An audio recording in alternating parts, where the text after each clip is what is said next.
एक Australian website ने हाल ही में एक आर्टिकल पब्लिश किया जिसकी हेडलाइन के शुरुआती वर्ड्स थे मार्क जुकरबर्ग डेड एट 36, यानी कि मार्क जुकरबर्ग की 36 साल की उम्र में मौत हो गई। इसी सेम वेबसाइट के एफपी पेज ने भी इस आर्टिकल को शेयर किया और एक कैप्शन उसके साथ लिखा हुआ था और कैप्शन था Zuckerberg passed away from corona virus in his Californian home today.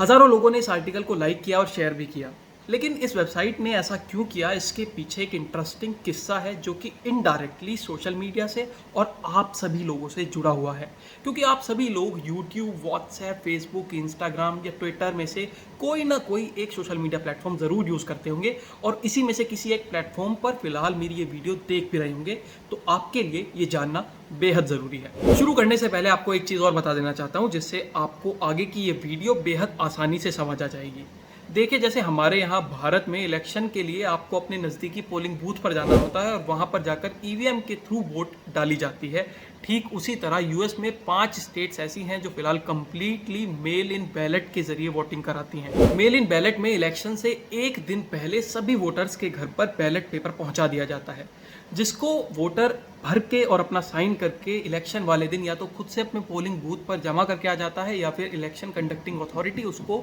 सभी वोटर्स के घर से कलेक्ट कर लेती है। अब इसी साल नवंबर में यूएस में प्रेसिडेंशियल इलेक्शन भी होने वाले हैं और कोविड-19 पैंडेमिक के चलते वहां ऑलरेडी 1 लाख से ज़्यादा मौतें हो चुकी हैं। अब इसीलिए वहाँ की इलेक्शन अथॉरिटीज़ मेल इन बैलेट को पूरे यूएस में लागू करने की सोच रही हैं, जिससे कि वोटर्स को अपने घर से बाहर भी ना जाना पड़े और इलेक्शन भी हो जाए। अब इसी बात को लेकर 26 मई 2020 को यूएस प्रेसिडेंट डोनाल्ड ट्रंप ने एक ट्वीट किया और उसमें उन्होंने मेल इन बैलेट वोटिंग को पूरी तरीके से फ्रॉड बोल दिया।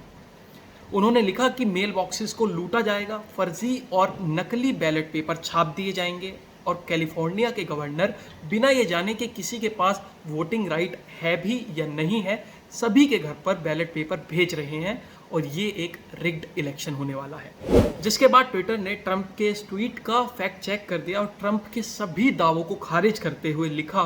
कि मेल इन बैलेट के फ्रॉड होने का कोई एविडेंस नहीं है और कैलिफोर्निया में केवल और केवल रजिस्टर्ड वोटर्स को ही बैलेट पेपर भेजे जा रहे हैं। जिसके बाद नाराज यूएस प्रेसिडेंट ने ट्विटर के खिलाफ लीगल एक्शन लेने की तैयारी कर ली है और ये भी कहा है कि ये फ्रीडम ऑफ स्पीच में इंटरफेरेंस है। अब लीगल एक्शन से यहाँ पर मतलब ये है कि ट्विटर को ट्रंप रेगुलेट करना चाहते हैं या फिर ये कहें कि ट्विटर को सेंसर करना चाहते हैं,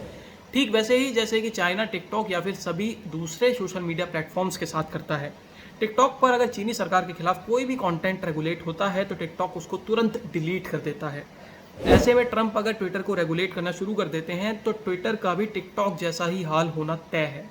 अब इस फैक्ट चेक इंसिडेंट के बारे में जब जुकरबर्ग से पूछा गया तो उन्होंने ट्रंप का बचाव करते हुए कहा कि मैं ऐसा मानता हूं कि जो लोग ऑनलाइन बोलते हैं उन बातों की सच्चाई बताने का जरिया फेसबुक नहीं है और प्राइवेट प्लेटफॉर्म्स को इन सब में नहीं पढ़ना चाहिए। इनडायरेक्टली उनका कहने का इशारा था कि फेसबुक फैक्ट चेकिंग की गारंटी नहीं लेता। बाद पूरे इंटरनेट पर उन्हें क्रिटिसिज्म झेलना पड़ा और इसी के विरोध में Australian satire website the Shovel ने यह आर्टिकल पब्लिश किया जिसकी हेडलाइन थी Mark Zuckerberg dead at 36 says social media sites should not fact check posts. अब इस पर आप लोगों का क्या कहना है? क्या सोशल मीडिया साइट्स को फैक्ट चेक करना चाहिए, झूठी खबरों को वेरीफाई करना चाहिए या फिर नहीं करना चाहिए?